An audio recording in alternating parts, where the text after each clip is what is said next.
ನಮಸ್ಕಾರ. ಕೆಲವ್ರಿಗಿನ್ನ ಚಿನ್ನದ ಪದಕ ಸಿಕ್ಕಿಲ್ಲ ಅಂತ ನಮಸ್ಕಾರನೇ ಹೇಳ್ತಾರೆ. ಹಿಂದೆ ನಮ್ಮ ಕಾಲದಲ್ಲಿ 40,000 ಇತ್ತು, ಈ 1,40,00,000 ಆಗಿದೆ ಚಿನ್ನದ ಬೆಲೆ. ಅದಕ್ಕೆ ಒಂದು ಚಿಕ್ಕದಾಗಿ ಕೊಟ್ಟರು, ಬೇರೆ ಮಾಡ್ಕೊಬಿಡಿ, ಎಲ್ಲರಿಗೂ ಸಿಗ್ತದೆ. ನಾನು ಟೈಮ್ ಇಲ್ಲ ಅಂತೇಳಿ ಎಲ್ಲರಿಗೂ ತಮಗೆಲ್ಲ ಶುಭ ಕೋರಿದ್ದೀನಿ. 94 ಜನ ಮಕ್ಕಳು 90%ಗಿಂತ ಹೆಚ್ಚಿಗೆ ಪಡ್ಕೊಂಡಿದ್ದಾರೆ. 8 ಜನ ಇಂಜಿನಿಯರ್ಗಳು 25 ವರ್ಷ ಸಾಧನೆ ಮಾಡಿದ್ದಾರೆ. 16 ಜನ ಬೆಸ್ಟ್ ಇಂಜಿನಿಯರ್, ಬೆಸ್ಟ್ ಉತ್ತಮ ಸಿಬ್ಬಂದಿ ಅಂತೇಳಿ ಪ್ರಶಸ್ತಿ ಮುಖ್ಯಮಂತ್ರಿ ಮತ್ತು ಹಿಂದಿನ ಸಚಿವರು ಇಬ್ಬರು ಸೇರಿ ಕೊಟ್ಟಿದ್ದಾರೆ. ಎಲ್ಲರಿಗೂ ಕೂಡ ನಾಡಿನ 7 ಕೋಟಿ ಜನರ ಪರವಾಗಿ ತುಂಬ ಹೃದಯದ ಶುಭವನ್ನ ಹಾರೈಸಿದ್ದೀನಿ. ವೇದಿಕೆಯಲ್ಲಿರುವಂಥ ನಮ್ಮ ನಾಯಕರು, ನಾನು ಇವತ್ತು ಮುಖ್ಯಮಂತ್ರಿ ಆಗಿರ್ಬೋದು, ಜಾರ್ಜ್ ಅವರು ನನ್ನ ನಾಯಕರು, ನಾನು ತಾಲೂಕು ಯೂತ್ ಕಾಂಗ್ರೆಸ್ ಅಧ್ಯಕ್ಷ ಆಗಿ, ಡಿಸ್ಟಿಕ್ ಆಫೀಸ್ ಬೇರರ್ ಆಗಿ, ಡಿಸ್ಟಿಕ್ ಪ್ರೆಸಿಡೆಂಟ್ ಆಗಿ, ಸೆಕ್ರೆಟರಿ ಆಗಿದ್ದಾಗ ಅವರು ರಾಜ್ಯದ ಅಧ್ಯಕ್ಷರಾಗಿದ್ದರು. ಸೊ ಏನೋ ರಾಜಕೀಯದಲ್ಲಿ ಸರ್ಕಲ್ ಇರ್ತದಲ್ಲ, ಆ ಸರ್ಕಲಲ್ಲಿ ಇವತ್ತು ನಾನು ಮುಖ್ಯಮಂತ್ರಿ ಆಗಿದ್ದೀನಿ. ಅವರು ನಮ್ಮ ಸಂಪುಟದಲ್ಲಿ ಅವರು ಸಹೋದ್ಯೋಗಿಗಳಾಗಿದ್ದಾರೆ. ಹಿಂದಿನ ಸಚಿವರಾಗಿ ಸಿದ್ದರಾಮಯ್ಯನವರ ಕಾಲದಲ್ಲಿ ಕೆಲಸ ಮಾಡಿದೆ. ಇವತ್ತು ನಿಮ್ಮ ಮುಂದೆ KPCLನ ಅಧ್ಯಕ್ಷರಾಗಿ ಮುಖ್ಯಮಂತ್ರಿಯಾಗಿ ಕೆಲಸ ಮಾಡುವಂಥ ಭಾಗ್ಯ ಇವತ್ತು ನನಗೆ ಸಿಕ್ಕಿದೆ. ಜಾರ್ಜ್ ಸಾಹೇಬ್ರೆ, ಗುಪ್ತಾರವರೇ, ನಮ್ಮ ಸೆಕ್ರೆಟರಿಯವರು, ನಮ್ಮ ಇಂದಿನ ಇಲಾಖೆಯ ಸೆಕ್ರೆಟರಿಯವರು ಗೌರವ್ ಗುಪ್ತಾರವರು, ರಾಜೇಂದ್ರ ಚೋಳನವರು, ಹಿಂದೆ ಇಸ್ಕಾಮಲ್ಲಿದ್ದರು, ವಿವಿಧದಲ್ಲಿ ಕೆಲಸ ಮಾಡಿಕೊಂಡು ಇವತ್ತು ಅದೇ ವಿದ್ಯುತ್ ಶಕ್ತಿ ಇಲಾಖೆಗೆ ಬಂದಿದ್ದಾರೆ. ವೀರೇಂದ್ರ ಅವರು ಬಂದಿದ್ದಾರೆ, ನಿಮ್ಮ ಅಧ್ಯಕ್ಷರು ಮತ್ತು ಎಲ್ಲ ವೇದಿಕೆಯಲ್ಲಿರುವಂಥ ಎಲ್ಲ ನಮ್ಮ ಹಿರಿಯ ಅಧಿಕಾರಿಗಳು ಕೂಡ ಎಲ್ಲ ಇದ್ದಾರೆ. ತಾವು ಕೂಡ ಬಹಳ ಉತ್ಸಾಹದಿಂದ ನಿಮ್ಮ 57ನೇ ವರ್ಷದ ಸಂಭ್ರಮವನ್ನು ಆಚರಣೆ ಮಾಡಲಿಕ್ಕೆ ತಾವೆಲ್ಲ ಬಂದು, ಮಕ್ಕಳು ಕುಟುಂಬದ ಸಮೇತ ತಾವೆಲ್ಲ ಬಂದಿದ್ದೀರಿ. ತಮಗೆಲ್ಲ ಈ ಸಂದರ್ಭದಲ್ಲಿ ನನ್ನ ಸರ್ಕಾರ ಪರವಾಗಿ ವೈಯಕ್ತಿಕವಾಗಿ ಶುಭಕಾಮನೆಗಳನ್ನು ಅರ್ಪಿಸಲಿಕ್ಕೆ ಬಯಸ್ತಾರೆ. ನಾವೆಲ್ಲ ಸೇರಿ ದೀಪ ಹಚ್ಚಿತು. ದೀಪ ಬೆಳಕು ಕೊಡ್ತಾ ಇತ್ತು. ಆದರೆ ದೀಪದ ಹಿಂದೆ ಬತ್ತಿ ಇತ್ತು, ಬತ್ತಿ ಕೆಳಗಡೆ ಎಣ್ಣೆ ಇತ್ತು. ಅವೆರಡು ಸುಡ್ತಾ ಇತ್ತು. ಅವೆರಡು ದೀಪ ಮಾತ್ರ ಜನರಿಗೆ ಕಾಣ್ತದೆ, ಆ ಬತ್ತಿ ಮತ್ತು ಎಣ್ಣೆ ಕಾಣುವುದಿಲ್ಲ. ಆ ಬತ್ತಿ ಎಣ್ಣೆ ಇಡೀ ಕರ್ನಾಟಕ ರಾಜ್ಯದಲ್ಲಿ ತಾವು ಅನ್ನೋದನ್ನ ನಿಮ್ಮೆಲ್ಲರೂ ಕೂಡ ಕೈ ಮುಗಿದು ಹೇಳಲಿಕ್ಕೆ ನನಗೆ ಬಹಳ ಸಂತೋಷ ಆಗ್ತದೆ. ನೀವೆಲ್ಲ ಭಾಗ್ಯಶಾಲಿಗಳು, ನೀವೆಲ್ಲ ಪುಣ್ಯವಂತರು. ಯಾಕೆ ಅಂದರೆ ಇಡೀ ನಮ್ಮ ಏಷ್ಯಾದಲ್ಲಿ ಬೆಂಗಳೂರಿಗಾಗಲಿ ಚಿನ್ನ ತೆಗಿಯಂತ ಗಣಿಗಾಗಲಿ ಆವತ್ತಿನ ಕಾಲದಲ್ಲಿ ಮಹಾರಾಜರು 1902 ಮತ್ತು 4ರಲ್ಲಿ ಶಿವಸಮುದ್ರದಿಂದ ವಿದ್ಯುತ್ ಶಕ್ತಿಯನ್ನು ತೆಗೆಯುವಂಥ ಇಡೀ ಭಾರತದಲ್ಲಿ ಇರಲಿಲ್ಲ. ಲೆಕ್ಕಾಕಿ ಅಂತ ಕತ್ತು ಕಾಲ ಇತ್ತು.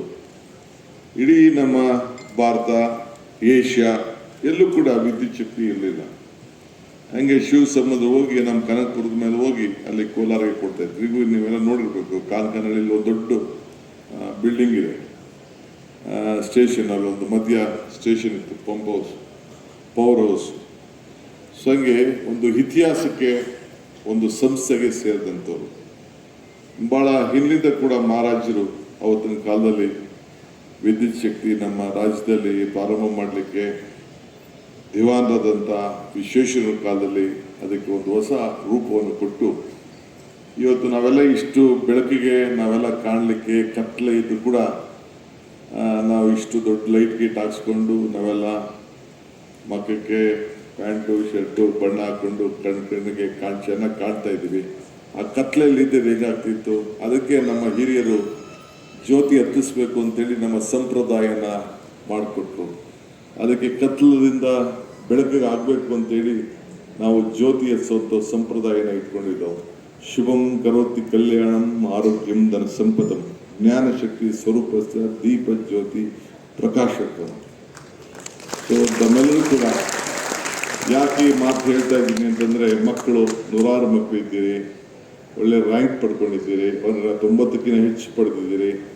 ತಂದೆ ತಾಯಿಗೆ ಏನಪ್ಪ ಆಸೆ ಅಂತಂದರೆ, ನನ್ನ ಮಕ್ಕಳು ಭವಿಷ್ಯ ಕಾಣಬೇಕು, ಬೆಳಕಿಗೆ ಹೋಗಬೇಕು, ಆಸೆ ಆಕಾಂಕ್ಷಕನ ಏನೇ ಆದರೂ ಕೂಡ ನಿಮ್ಮ ಮಕ್ಕಳಲ್ಲಿ ಒಂದು ಬದುಕನ್ನು ಕಟ್ಕೊಳ್ಬೇಕು, ನಮಗಿನ್ನ ಚೆನ್ನಾಗಿ ನಮ್ಮ ಮಕ್ಕಳು ಇರಬೇಕು ಅನ್ನೋದು ಪ್ರತಿಯೊಬ್ಬ ತಂದೆ ತಾಯಿಗೂ ಕೂಡ ಆಸೆ.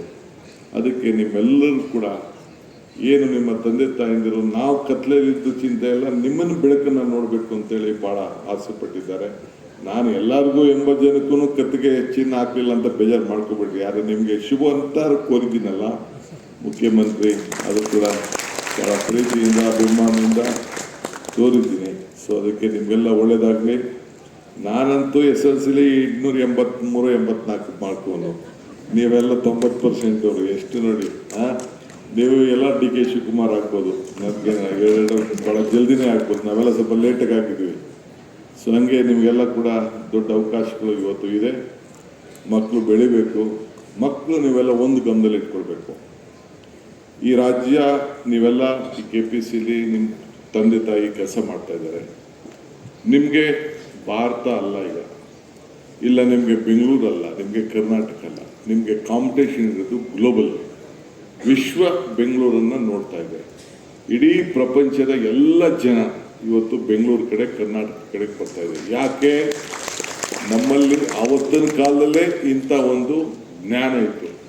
ಯಾಕೆ HMT ನಮ್ಮಲ್ಲೇ ಆಯಿತು, ಯಾಕೆ ISRO ನಮ್ಮಲ್ಲೇ ಆಯಿತು, ಯಾಕೆ ಟಾಟಾ ಇನ್ಸ್ಟಿಟ್ಯೂಟ್ ನಮ್ಮಲ್ಲೇ ಆಯಿತು, ಯಾಕೆ ಏರ್ಫೋರ್ಸ್ ನಮ್ಮಲ್ಲೇ ಬಂತು, HAL ಯಾಕೆ ನಮ್ಮಲ್ಲಿ ಬಂತು, BML ಯಾಕೆ ಬಂತು, ಎಲ್ಲ ಲೆಕ್ಕ ಹಾಕೊಂಡ್ರೆ ನಮ್ಮಲ್ಲಿರುವಂಥ ಮಕ್ಕಳು ವಿದ್ಯಾಭ್ಯಾಸ ಆವತ್ತಿನ ಕಾಲದಲ್ಲಿ ಇವತ್ತು 25 ಜನರಿಗೆ ನಾವು ಅಭಿನಯಿಸದೆ ಮಾಡಿದೋ 25 ವರ್ಷಕ್ಕೆ. ಆವತ್ತಿನ ಕಾಲದಲ್ಲೇ ಶರಾವತಿ ಯೋಜನೆ ಹೆಂಗೆ ಪ್ರಾರಂಭ ಮಾಡಿದ್ರು, ಅನೇಕ ಹೊಸ ಹೊಸ ವಿಚಾರಗಳನ್ನು ಚಿಂತನೆ ಮಾಡ್ಕೊಂಡು ಬಂದರು. ಜಾರ್ಜ್ ಸಾಹೇಬ್ರು ಹೇಳ್ತಾ ಇದ್ರು, ನಾವು ಸೌರ ವಿದ್ಯುತ್ ಬಗ್ಗೆ ಮಾತಾಡ್ತಾ ಇದ್ರು ಅವರು. ನಾನು ಪವರ್ ಮಿನಿಸ್ಟರ್ ಆಗಿದ್ದಾಗ ನನಗೆಲ್ಲ ಹೇಳಿದ್ರು, ಯಾಕೆ ಇದು ತೊಗೊಂಡಿದ್ಯಾ, ಇದು ಭಾಳ ಕಷ್ಟ ಇದು ಅಂತೇಳಿ. ಕಷ್ಟ ಇದ್ರೆ ಶ್ರಮ ಪಟ್ಟರೆ ಫಲ, ಶ್ರಮ ಪಡಲಿಲ್ಲ ನನಗೇನು ಫಲ. ಯಾರೋ ಬೈತಾರೆ, ಯಾರೋ ಆಗಲ್ಲ ಅಂತ ಹೇಳ್ತಾರೆ, ಕೊನೆಗೆಲ್ಲ ಎಲ್ಲರೂ ಕೂಡ ರೋಡ್ ಫಸ್ಟ್ ಕ್ಲಾಸಾಗಿ ಇದ್ದೇ ಇರ್ತದೆ ಎಲ್ಲರಿಗೂ ಕೂಡ. ಆದರೆ ರೋಡ್ನ ಕಲ್ಲು ಜಲ್ಲಿನೆಲ್ಲ ತೆಗೆದು ಈಚೆ ಹಾಕಿ ಮುಳ್ಳುಗಳೆಲ್ಲ ತೆಗೆದುಕೊಂಡು ಕ್ಲೀನ್ ಮಾಡ್ಕೊಂಡು ಹೋಗುತ್ತಾನೆ ರೋಡು. ಹಂಗೆ ನಾವು ಮಾಡಿದಂಥ ಒಂದು ಫೌಂಡೇಶನ್ ಏನು ಅವತ್ತಿನ ಕಾಲದಲ್ಲಿ, ಹಿಂದೆ ಸಿದ್ದರಾಮಯ್ಯವ್ರ ಕಾಲದಲ್ಲಿ 4 ವರ್ಷ ಮಂತ್ರಿಯಾಗಿ ಮಾಡಿದೆ, ಅದು ಇಡೀ ದೇಶಕ್ಕೆ ಒಂದು ದೊಡ್ಡ ಮಾದರಿಯಾಗುವಂಥ ಕೆಲಸ.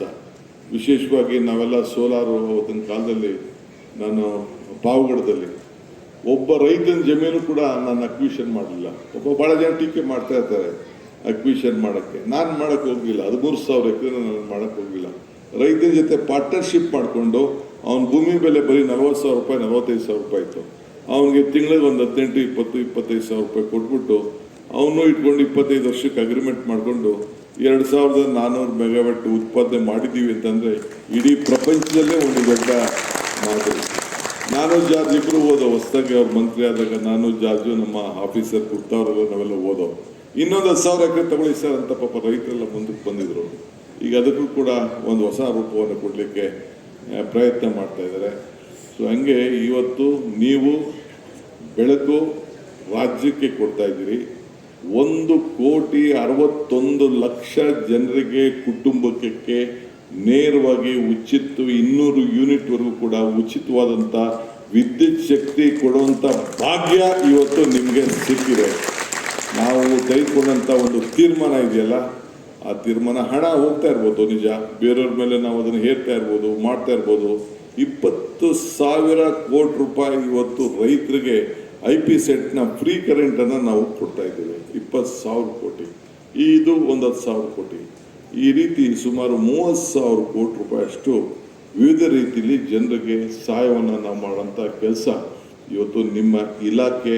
ಇವತ್ತು ಪ್ರತಿಯೊಂದು ಕೂಡ ನೀವು ಕರೆಂಟ್ ಕೊಟ್ಟರೆ ಮಿಕ್ಕಿದವನ್ನೆಲ್ಲ ಡಿಸ್ಟ್ರಿಬ್ಯೂಟ್ ಕೊಡೋನು, ಮನೆಗೆ ಪ್ಲಗ್ ಹಾಕೋನು, ಲೈನ್ ಎಳೆಯೋನು, ಎಲ್ಲ ಕೂಡ. ಅದಕ್ಕೆ ಲೈನ್ಮೆನ್ಗೂ ಕೂಡ ಅವನಿಗೂ ಗೌರವ ಇರಲಿ ಅಂತೇಳಿ ಲೈನ್ಮೆನ್ ಅನ್ನೋದು ಬೇಡ ಅಂತೇಳಿ ನಾನು ಹಿಂದೆ ಮಂತ್ರಿ ಆಗಿದ್ದಾಗ ಅವನ ಪವರ್ ಮೆನ್ ಅಂತ ಕರೆದೆ. ಸೊ ಪವರ್ ಮೆನ್ ಅಂತ ಕರೆದೆ, ಇಲ್ಲಿ ಪವರ್ ಸ್ವಲ್ಪ ಇದೆ ಅಂತೇಳಿ. ಎಷ್ಟೋ ಕಡೆ ಎಮ್ ಎಲ್ ಎಗಳ ಹತ್ರ MLA ನಂಬರು ನಮ್ಮ ರೈತರ ಹತ್ರ ಆಗಲಿ ನಮ್ಮ ಲೀಡ್ಗಳ ಹತ್ರ ಇರುವುದಿಲ್ಲ. ಆದರೆ ಲೈನ್ಮೆನ್ ಇದು ಫೋನ್ ನಂಬರು ಅಲ್ಲಿ ಲೋಕಲ್ ಇಂಜಿನಿಯರ್ ನಂಬರ್ ಮಾತ್ರ ಎಲ್ಲರೂ ಫೋನಲ್ಲಿ ಮಾಡಿಕೊಂಡಿರ್ತಾರೆ ಅಂತ ಒಂದು ಸಂಪರ್ಕ ಇವತ್ತು ಇರ್ತದೆ. ಅಂದರೆ ಅಷ್ಟು ಸಂಪರ್ಕ ಜನರ ಬದುಕಿನಲ್ಲಿ ತಾವೆಲ್ಲ ಕೂಡ ಇದ್ದೀರಿ. ಅದರಿಂದ ದೀಪ ಎಂದರೆ ಶಾಂತಿ, ದೀಪ ಎಂದರೆ ಅಭಿವೃದ್ಧಿ, ದೀಪ ಎಂದರೆ ಬೆಳಕು, ದೀಪ ಎಂದರೆ ಆರೋಗ್ಯ, ಅದರಿಂದ ದೀಪ ಎಂದರೆ ಸಂಪತ್ತು. ಹಂಗೆ ಇವತ್ತು ಎಲ್ಲ ಕೂಡ ದೀಪ ನಿಮ್ಮಿಂದ ಕೂಡ ಬರ್ತದೆ. ಸೊ ಅದರಿಂದ ಮನುಷ್ಯನಿಗೆ ದೀಪ ಇಲ್ಲ ಅಂದರೆ, ಬೆಳಕಿಲ್ಲ ಅಂದರೆ ನಾವು ಯಾರು ಬದುಕಲಿಕ್ಕೆ ಸಾಧ್ಯ ಇಲ್ಲ. ಅದಕ್ಕೋಸ್ಕರ ನೀವು ಕಷ್ಟಪಟ್ಟು ನೀವು ಕೆಲಸ ನಾವು ಮಾಡ್ತಾಯಿದ್ದೀರಿ.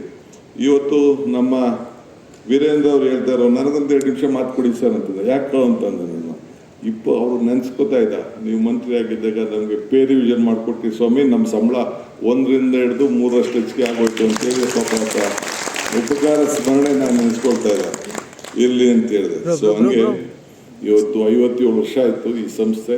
ಅದನ್ನು ತಾವೆಲ್ಲ ಸ್ಮರಿಸ್ಕೊಂಡು ಕುಟುಂಬ ಸಮೇತ ಎಲ್ಲ ಬಂದಿದ್ದೀರಿ. ನನಗಂತೂ ಟೈಮ್ ಇಲ್ಲ, ಆ್ಯಕ್ಚುಲಿ ನಾನು ಡೆಲ್ಲಿಗೆ ಹೋಗ್ಬೇಕಾಗಿತ್ತು ಇವತ್ತು ಈಗ. ಆದರೆ ನಿಮಗೆ ಮಾತು ಕೊಟ್ಬಿಟ್ಟಿದ್ದೆ ಬರ್ತೀನಿ ಅಂತ. ಬೆಳಗ್ಗೆ 8 ಗಂಟೆಗೆ ನಾನು ಸಿದ್ದರಾಮಯ್ಯನವ್ರು ಹೋಗ್ತಾ ಇದ್ದೀವಿ. ಸಂಪುಟ ಪುನರ್ರಚನೆ ಹೊಸ್ದಾಗೆ ಎಕ್ಸ್ಪ್ಯಾಂಡ್ ಮಾಡಬೇಕಾಗಿದೆ, ಭಾಳ ಲೇಟ್ ಆಗೋಯ್ತು. ಸೊ ಹಂಗೆ ನಾವೆಲ್ಲ ಪ್ರಜಾಪ್ರಭುತ್ವ ವ್ಯವಸ್ಥೆಯಲ್ಲಿ ಕೆಲಸ ಮಾಡ್ತಾ ಇದ್ದೇವೆ. ನೀವು ಕಾರ್ಯಾಂಗದ ವ್ಯವಸ್ಥೆಯಲ್ಲಿ ನೀವು ಕೆಲಸ ಮಾಡ್ತಾಯಿದ್ದೀರಿ. ನಾವು ನೀವೆಲ್ಲ ಸೇರಿ ಮಾಡಿದ್ರೆ ಮಾತ್ರ ಏನಾದ್ರು ಒಂದು ಸಾಧನೆ ಮಾಡಲಿಕ್ಕೆ ಸಾಧ್ಯ. ಆದರೆ ನಿಮ್ಮ ಸಾಮರ್ಥ್ಯ, ತ್ಯಾಗ ಖಂಡಿತ ಕರ್ನಾಟಕ ಸರ್ಕಾರ. ನೀವು ನಿಮ್ಮ ಕುಟುಂಬಕ್ಕೆ ಸಹಾಯ ಮಾಡ್ತಾಯಿದ್ದೀನಿ, ನನ್ನ ಕುಟುಂಬಕ್ಕೋಸ್ಕರ ನಾನು ಕೆಲಸ ಮಾಡ್ತಾಯಿದ್ದೀನಿ ಅಂತ ಯಾರಿಗೂ ಭಾವನೆ ಬೇಡ. ಎಲ್ಲ ನನ್ನ ಸೋದರಿಗೆ, ನಿಮ್ಮ ಮನೆ ಯಜಮಾನರುಗಳೆಲ್ಲ ಕೂಡ ಶ್ರಮ ಪಡ್ತಾರೆ. ಅವ್ರು ಹೇಳ್ದಂಗೆ ಇದು ಶರಾವತಿಲಿ ಸುಟ್ಟೋದಾಗ ಕೇವಲ 28 ದಿನದಲ್ಲಿ 3 ಇದನ್ನು ನಾವು ರಿಪೇರಿ ಮಾಡಿಸ್ತೇವೆ. ಬೇಕಾದಷ್ಟು ತೊಂದರೆಗಳೆಲ್ಲ ಕೂಡ ಆಗಿದೆ. ಯಾಕಂದ್ರೆ ನಮ್ಮ BJP ಫ್ರೆಂಡ್ಸು ಮುಂದುವರ್ಸ್ಬೋದಾಯಿತು, ಏನೋ ಒಂದಷ್ಟು ಆ್ಯಡ್ ಮಾಡ್ಬೋದಾಯಿತು. ಪಾಪ ಮೇಲ್ಗಡೆನೂ ಅವ್ರ ಗೌರ್ಮೆಂಟ್ ಇತ್ತು, ಕೆಳಗಡೆ ಗೌರ್ಮೆಂಟ್ ಇತ್ತು, ಡಬಲ್ ಇಂಜಿನ್ ಗೌರ್ಮೆಂಟ್ ಇತ್ತು. ಡಬಲ್ ಇಂಜಿನ್ ಇದ್ದು ಕೂಡ ಈ ಇಂಜಿನ್ ಯಾಕೋ ಸರಿಯಾಗಿ ಸ್ಟಾರ್ಟ್ ಆಗಲಿಲ್ಲ. ಅದಕ್ಕೆ ಜನ ತೀರ್ಮಾನ ಮಾಡಿ ಇವ್ರೇನು ಸರಿ ಇಲ್ಲ, ಇವರೇ ಸರಿ, DK ಸಿದ್ದರಾಮಯ್ಯನೇ ಸರಿ ಅಂತ ಅಂದ್ಬಿಟ್ಟು ನನ್ನ ತಂದೆ ಕುಂಡಿಸಿ ಈಗ ನಿಮ್ಮ ಮುಂದೆ ನಿಲ್ಲಿಸ್ಬಿಟ್ಟಿದ್ದಾರೆ. ಈಗ ಮುಂದೆ ಅದನ್ನು ಗಾಡಿ ಹೇಳ್ಕೊಂಡು ಹೋಗ್ಬೇಕಲ್ಲ, ಮತ್ತೆ ಗಾಡಿ ಹೇಳ್ಕೊಂಡು ಹೋಗ್ಬೇಕಲ್ಲ. ಅದಕ್ಕೆ ಗಾಡಿ ಈಗ ಆಯ್ತಪ್ಪ, ನಾ ಇದ್ದಾಗ ಈಗ ಬಿಡದಿ ಶುರು ಮಾಡಿಸ್ದೆ. ಈಗ ತಾನೇ ನಾವು ಇಲ್ಲಿ ನೋಡಿದ್ರಲ್ಲ, ಇಲ್ಲಿ ವೇಸ್ಟ್ ಕೋಸ್ಟ್ ಪಕ್ಕದಲ್ಲಿ ಒಂದು ಬಿಲ್ಡಿಂಗು, ಏನಮ್ಮ ಬಿಲ್ಡಿಂಗ್ ಹೆಸರು? ಹಿಂದಿನ ಭವನ. ಯಾರು ನಂಗೆ ಕಟ್ಟಿದ್ರೆ ಒಂದು ಬಿಲ್ಡಿಂಗ್ ಕಟ್ಟಿದ್ರಾ? ಯಾವುದೂ ಇರಲಿಲ್ಲ. ಈ ಬೆಸ್ಕಾಮಲ್ಲೂ ಕಟ್ತೋ. ಹಂಗೆ ಈ ಶರಾವತಿಗೆ ಏನು ನಾವು ಪಂಪ್ ಸ್ಟೋರೇಜ್ ಅಂತ ಮಾಡ್ತಾಯಿದ್ವಿ. ನಾನೇ ಹೋಗಿ ಆ ಕುಮಾರ್ ನಾಯ್ಕ್ MD ಇದ್ದಾಗ ಸಹ ನಿಮ್ಮ ಆಫೀಸರ್ಸ್ನೆಲ್ಲ ಕರ್ಕೊಂಡೋಗಿ ನಾನೇ ರಿಪೋರ್ಟ್ ಮಾಡಬೇಕು ಅಂತೇಳಿ ಕೊಟ್ಟೆ. ಪರ್ಮಿಷನು ಕೊಟ್ಟು, ಕೆಲವು ಪ್ರೈವೇಟವ್ರಿಗೂ ಪರ್ಮಿಷನ್ ಕೊಟ್ಟು, ಕೆಲವು ಪ್ರೈವೇಟವ್ರಿಗೆ ಮಾಡೋಕ್ಕೆ ಹೊರಟಿದ್ದಾರೆ.